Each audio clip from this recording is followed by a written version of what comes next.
Hello everyone, welcome back to the channel. আশা করছি তোমরা সকলেই খুব ভালো আছো।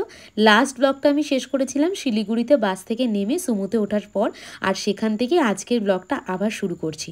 আমরা সুমোতে করে এখন যাব আমাদের ফার্স্ট লোকেশনে, কালিম্পংয়ের ওল্ডেস্ট ট্যুরিস্ট প্লেস কাফেরগাঁওতে। প্রথমেই বলে রাখি, আমরা কিন্তু সমস্ত অফবিট জায়গাগুলো যাব বলেই ডিসাইড করে এসেছি, এবং আমরা সমস্ত জায়গা, হোটেল, গাড়ি সমস্ত কিছু বাড়ি থেকে বুক করেই এসেছি। তো সমস্তটাই আমি তোমাদের সাথে এই ব্লগটায় শেয়ার করতে চলেছি, এবং যেখানে যেখানে যেদিন যেদিন যাব সেখানকার ডিটেলস সেই ব্লগগুলোতেই আমি শেয়ার করে দেবো। শিলিগুড়ি থেকে আমাদের ফার্স্ট লোকেশন কাফেরগাঁওয়ের হোমস্টের ডিস্টেন্স প্রায় ওই 3 থেকে 3.5 ঘন্টা মতো। বাজে এখন ওই 9টা মতো, তাই জন্য আগে আমরা রাস্তায় একটা হোটেল দেখে দাঁড়িয়ে একটু কিছু ব্রেকফাস্ট করে নেব, কারণ প্রত্যেকেরই আমাদের ভীষণ রকমের খিদে পেয়েছে। Welcome back to the channel. Good morning. আমাদের ফার্স্ট হোটেল দার্জিলিংয়ে, তো আমরা এখন যাব কাফেরগাঁও। তার আগে আমরা এখানে স্টে করেছি, এই হোটেলটা একটু খাওয়া দাওয়া করবো, ব্রেকফাস্ট করবো, তারপর আমরা হোটেলের দিকে রওনা দেবো। আর আমরা কোথায় রয়েছি সেটাও তোমাদেরকে দেখিয়ে দিলাম। আর এবার দেখো আমরা কোথায় বসে আছি, এখান থেকে ভিউটা ঠিক কীরকম।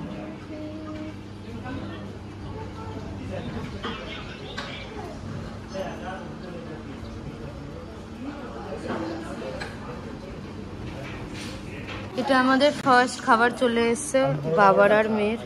এটা পেট ভরবে না, বাটার টোস্ট। এটা কত নিয়েছে পবিত্র? 50 টাকা নিচ্ছে দুটো বাটার টোস্ট। বাড়ি থেকে খাবার আনলে ভালো হতো। নেক্সট আমাদের এসছে ছোলে ভাটুরে, যেটা তমালদার অর্ডার। আমরা একটু টেস্ট করে দেখবো কেমন হচ্ছে। কি অবস্থাটা, ফটো তুলতে দিচ্ছে না। আমাদের নেক্সট খাবার মোমো। এটা মনে হয় কি কুরকুরে মোমো, আর ওটা হচ্ছে চিজ অমলেট। এরপর এসছে আমাদের স্টিম মোমো। মাসে বলছে চাটনিটা ভীষণ ঝাল। সবাই বেরিয়ে গেছে বাইরে, ওখানে ওয়েট করছে। আর আমার লাস্টে চা এসছে, এই যে চা চুমুক দিচ্ছে। তাহলে গরম এটা। আমরা ফার্স্ট যেই হোমস্টেটায় যাচ্ছি, আমাদের ফার্স্ট লোকেশনটা কিন্তু কালিম্পং, সেটা কিন্তু দার্জিলিং নয়, আমি সেটা ভুলবশত বলে ফেলেছি। আমাদের খাওয়া দাওয়া কমপ্লিট হয়ে গেছে এখান থেকে। এবার আমরা আবার বেরোবো দীর্ঘ পথটা অতিক্রম করার জন্য। আর আমার ভিতরে দাঁড়িয়ে দাঁড়িয়ে চা খেতে খেতে ওরা বাইরে দাঁড়িয়ে কিন্তু বেশ কিছু সুন্দর সুন্দর ফটো তুলে নিয়েছে।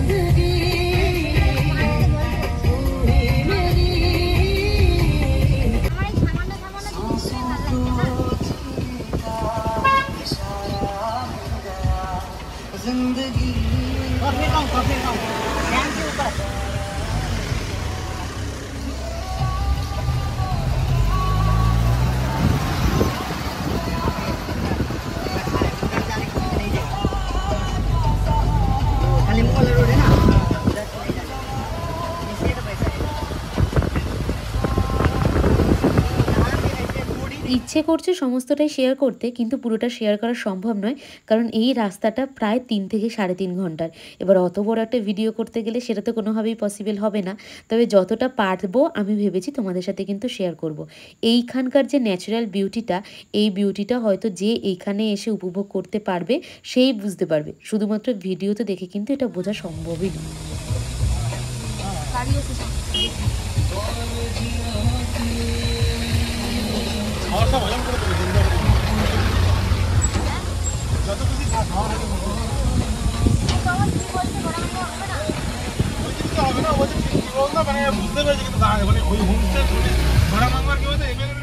দার্জিলিং, সিকিম, গ্যাংটক এখন এতটাই বেশি নর্মাল হয়ে গেছে যে মানুষ যেতে যেতে সেই জায়গাগুলো প্রচণ্ড বেশি ভিড় হয় এখন। তাই বেশিরভাগ মানুষ একটু অফবিট প্লেস পছন্দ করে, তাই আমরাও এরকমই কিছু অফবিট জায়গায় দেখেছি।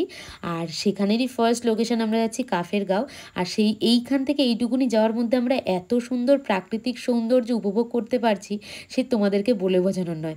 এটা হচ্ছে তিস্তা নদী। যারা এটাকে সামনে থেকে দেখতে পারবে তারাই একমাত্র এটার বিউটিটা অনুভব করতে পারবে। শুধুমাত্র ফটো অথবা ভিডিওতে কিন্তু এটাকে অতটা সুন্দরও বর্ণনা করা সম্ভব নয়। এই জায়গাটাকে দাঁড়িয়ে এত সুন্দর একটা হাওয়া দিচ্ছে না, মনটা এমনি ভরে উঠেছে।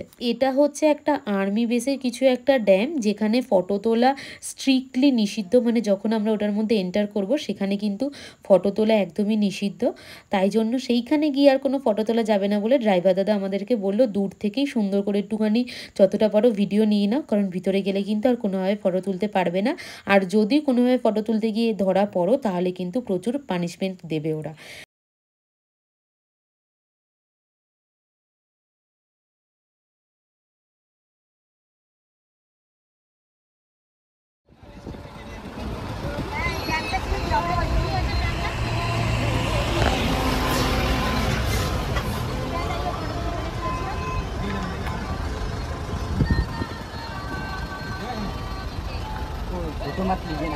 ড্যামটা এন্টার করার পর কোনো রকমের কোনো ভিডিও করা হয়নি, যেহেতু এখানে নিষেধাজ্ঞা জারি করা রয়েছে। তো আমরা বেরোনোর সময় একটু টুকুস করে গাড়ি থেকে ভিডিও তুলে নিলাম। কিন্তু এইখানটা দাঁড়িয়ে এত সুন্দর একটা হাওয়া দিচ্ছে, তার সাথে এরকম একটা সুন্দর পরিবেশ।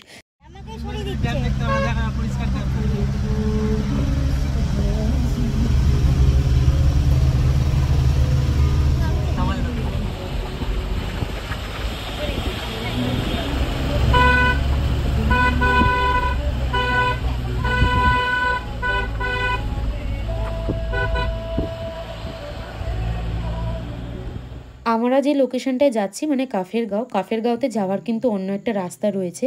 সেই রাস্তাটায় ল্যান্ডস্লাইড হওয়ার ফলে আমাদেরকে এই রাস্তাটা দিয়ে ড্রাইভার দাদা নিয়ে যাচ্ছে, এবং সেখানে যাওয়ার আরও একটা রাস্তা রয়েছে যেটা যেতে যেতে প্রায় বললো বিকেল 5টা মতো বেজে যাবে। তাই আমাদেরকে এই শর্টকাট রাস্তাটা দিয়ে নিয়ে যাচ্ছে। এই শর্টকাট রাস্তাটা দিয়ে যারা যারা যাবে তারা কিন্তু একটা ভয়ঙ্কর সুন্দর অভিজ্ঞতার সম্মুখীন হবে, কারণ এই রাস্তাটা যেরকম ভয়ানক সেরকম সুন্দর রাস্তাটা।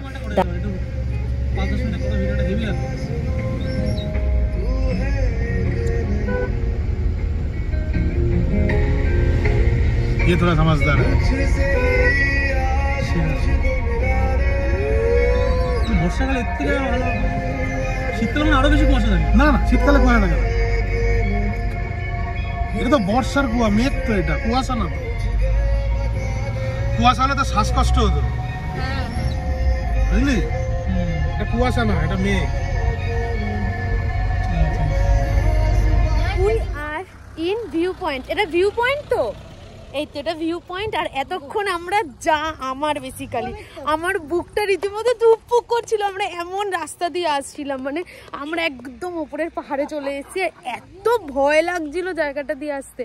তো আমাদেরকে এক জায়গায় গাড়িটা দাঁড় করিয়েছে, এইখানে আমরা একটু ফটো তুলবো, তারপর যাবো। এত সুন্দর জায়গা, এই যে আমরা সবাই, আর এই যে আমাদের পিছনে এইখানে পুরো নিচটা পাহাড়, মানে অনেকটা দূর আমরা ক্রস করে এসেছি।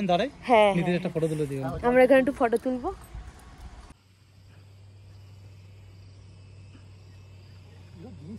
দেখে যে শান্তি কেউই করতে হবে।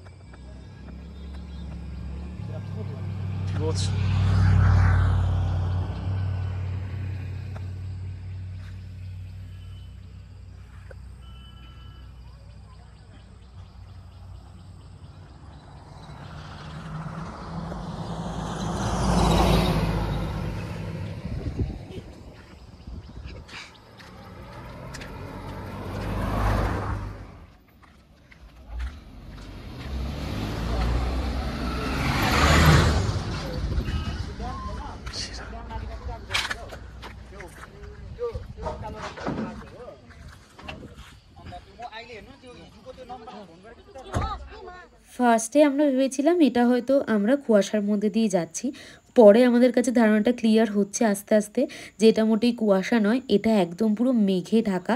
আর আমরা সেই মেঘ কাটিয়ে গাড়ি নিয়ে এগিয়ে যাচ্ছি সামনের দিকে। যেহেতু আমরা অনেকটা উঁচুতে উঠে এসেছি পাহাড় থেকে, তাই এই জায়গাটা পুরোটা একদম মেঘে ঢাকা। বৃষ্টি পড়ে এটা পুরো নদে এলো বান, এখান থেকে পুরো মেঘে ঢাকা, কিচ্ছু দেখা যাচ্ছে না। ওইখানে আমাদের গাড়ি দাঁড়িয়ে রয়েছে আর আমরা হাঁটছি অজানার পথে। অলরেডি বৃষ্টি পড়া শুরু হয়ে গেছে। কি মজা যে লাগছে এখানটা এসে। মামা আমাকে গাড়িতে রেখে এসেছি কারণ বৃষ্টি পড়ছে, আর আমরা এখান দিয়ে একটুখানি সাইড সিনে এসেছি। আমি আর সুপ্রিয়া দিয়ে এসেছি। তো দেখাচ্ছি তোমাদের জায়গাটা এত সুন্দর, আমি ভীষণ এক্সাইটেড, তো আমি বলে বোঝাতে পারবো না।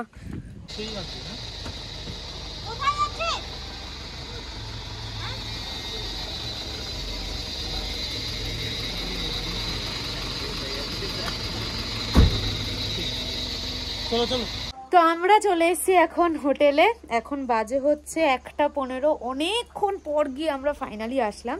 তো এখান থেকে ভিউটা তোমাদের অবশ্যই শেয়ার করব। তার আগে এই যে আমি পুরো আমাদের হোটেলের ভিউটা শেয়ার করব তোমাদের সাথে, পুরোটা দেখতে থাকো। কোথায় আছি, কি টাকা পয়সা, সমস্ত কিছু আমি এই ভিডিওটা নয় অন্য কোনো একটা ভিডিওতে শেয়ার করব। তো এখন আমরা যাবো একটু খাওয়া দাওয়া করতে, তারপর কারণ লাঞ্চ টাঞ্চ সকালবেলা ব্রেকফাস্ট করার পর লাঞ্চ হয়নি। হ্যাঁ রোদু থাকলে এখানে পুরো ক্লিয়ার ভিউ আসলে ভালো লাগবে। এই যে তো এখন খাওয়া দাওয়া করে নিই, তারপর তোমাদের সাথে সবটা শেয়ার করছি।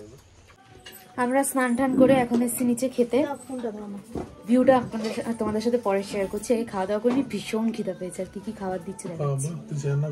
এই যে স্যালাড, এই যে প্লেট দিয়েছে, আমাদের প্লেট এখন আসেনি।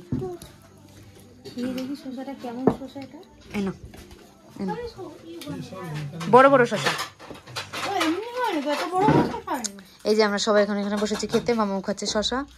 এটা নরম ভাত বলা হয়েছিল। এখন আমাদের দিয়েছে ডাল, আর দিয়েছে যে আমাদের ডিমের তরকারি, একদম পুরো ভালো ভালো, একদম পুরো গরম গরম ভালো খাবার, সাথে হচ্ছে এরকম ভিউ একটা।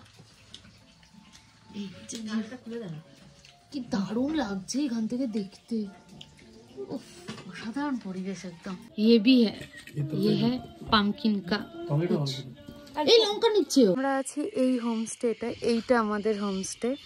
এই যে এখন রোদ্দুর উঠেছে বলে আমি এলাম তাড়াতাড়ি করে এখনই দেখিয়ে দিই, নইলে এরপরে একটু আগে যে ওয়েদার ছিল এখানে পুরো সুন্দর করে একদম গাছ লাগানো। ওইখান থেকে আমরা এসছি, ওই রাস্তাটা থেকে। নিচে হচ্ছে ড্রাইভার রয়েছে আমাদের, আর এই যে এই দরজাটার ভিতরে যে রুমটা সেটা সুপ্রিয়াদিরা রয়েছে, এটা হচ্ছে মালিকদের রুম, আর এটা হচ্ছে আমাদের রুম। চলো ভিতরটায় নিয়ে যাই তোমাদেরকে। এত সুন্দর ওয়েদার এখানকার এখন হঠাৎ করে হয়েছে, একটু আগে অবধি একদম পুরো বৃষ্টি পড়ছিল, মেঘ কুয়াশা ছিল, আর এখন বেশ সুন্দর ওয়েদার। এখানে পুরো একদম ইয়ে রয়েছে, গাছপালা লাগানো রয়েছে। আর চলো ঘরে নিয়ে যাই, পুরো কাঠের নিচটাও নিয়ে যাব অবশ্যই। এই যে এটা হচ্ছে ঘর, এটা হচ্ছে আমাদের ঘর। এখানে সুন্দর বেশ সাজানো রয়েছে একদম পুরো, আর এখান থেকে পুরো দেখা যাচ্ছে বাইরের পুরো ভিউটা। এখানটা একটুখানি দেখাই, এই যে এটা হচ্ছে বাইরের পুরো ভিউটা, এখান থেকে দেখা যাচ্ছে, এখান থেকেও দেখা যাবে, এই জানলাটা থেকেও। আর এই যে এই সাইডে হচ্ছে পুরো কাঠের একদম সুন্দর বসার জায়গা। আর এটা হচ্ছে ওয়াশরুম, যেটা কিন্তু অনেকটা স্পেশিয়াস। আর এই যে এইখানের এই জানলা থেকেও কিন্তু দেখা যাবে বাইরের পাহাড়, সুন্দর দৃশ্য। এখানে গিজারও রয়েছে, এখানে বেসিন রয়েছে একটা, এখানে তো সুন্দর বেশ রয়েছে, দুটো ব্ল্যাঙ্কেট রয়েছে, দুটো বালিশ রয়েছে, খুব সুন্দর সাজানো। এখানে একটা রয়েছে হচ্ছে মিরর। আর এবার নিজেই বাইরেটা, যেখানকার মেইন আকর্ষণ, কিন্তু আমাদের এখানে এখন জামা কাপড়।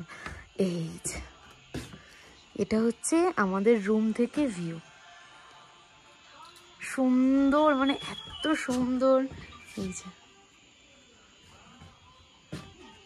এটা হচ্ছে ওদের রান্নাঘর, এইখানটা বসে আমরা খাচ্ছিলাম। আর এটা হচ্ছে সুন্দর ভিউ, একদম সুন্দর জায়গা, অসাধারণ ভিউ। ওটা আমাদের ড্রাইভার দাদা দাঁড়িয়ে রয়েছে, দারুণ জায়গা একটা। এই সাইডে অন্য রয়েছে সমস্ত হোমস্টে, আবার অন্য। এইখানে দাঁড়িয়ে থাকলেই মনে হবে একদম পুরো ওয়াও। এই যে পিছনে পাহাড়, দেখলেই মনে হয় না মানে এখানে এসে যদি থাকতে পারতাম। এত সুন্দর জায়গা, এত সুন্দর নেচার, অসাধারণ লাগছে কিন্তু এখানে দাঁড়িয়ে থাকতে। তারপরে রোদ্দুরটা উঠেছে, এত মিষ্টি রোদ লাগছে, এই রোদটা দারুণ লাগছে একদম। দুপুরবেলা আমরা ঘুমিয়ে পড়েছিলাম, খাওয়া দাওয়ার পর লম্বা ঘুম দিয়েছি। ওরা ঘুরতে গেছিল তো আমালদার সুপ্রিয়া দি। এখন বাজে হচ্ছে কটা, 6:30 পৌনে 7টা বাজে। আমাদের ঘরে দিয়ে গেছে চা, আর এখানে ভেজ পকোড়া দিয়েছে আর দিয়েছে চা, আর আমাদের আছে ম্যাগি। মাম্মামও এইমাত্র উঠে পড়েছে, ওর জন্য একটুখানি বেশি প্রোটেকশন ইউজ করা হয়েছে। এটা তোমার কি নাম জানি? এটা স্কাইলাইন, তাই তো? এটার নাম কি? না না, বলো মা বলো। নেক্সট খাবার চলে এসছে পাহাড়ে, ম্যাগি চলে এসছে। এখন আমরা খাবো হচ্ছে ম্যাগি। এখানে মাম্মাও ট্রাই করার চেষ্টা করছে। গম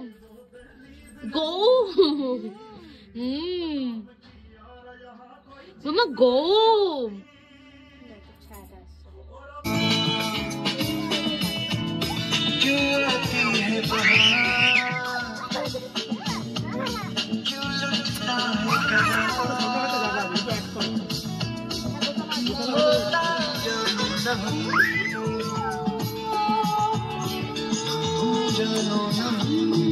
আমাদের আবার চলে এসছে স্ন্যাক্স। এখানে এটা এসছে পুরো চিকেন পকোড়া, তো এটা চিকেন পকোড়া উইথ সালাড।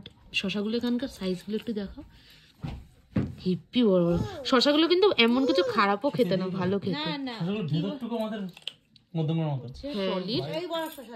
হ্যাঁ আমিও দেখেছি একটা শশা দেখিয়েছিল, বেশ অনেকটা বড়।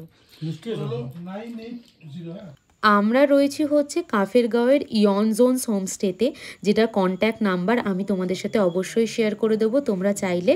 আর এখানে per head per night rent হচ্ছে 1400 টাকা করে, 3 বেলা খাওয়া কিন্তু ইনক্লুডেড। এই 3 বেলা খাবার খেয়ে আমাদের ভীষণই ভালো লেগেছে। আগামীকাল দেখা যাক আবার কীরকম করে। তো আজকের ব্লগটা এখানেই শেষ করছি। ভালো লাগে থাকলে please do like, comment, share and আরও নতুন নতুন ইনফরমেশন, নতুন নতুন জায়গার এরকম সন্ধান পেতে ভিডিওটিকে অবশ্যই সাবস্ক্রাইব করতে ভুলো না। দেখা হচ্ছে খুব শিগগিরই। Tata, good night.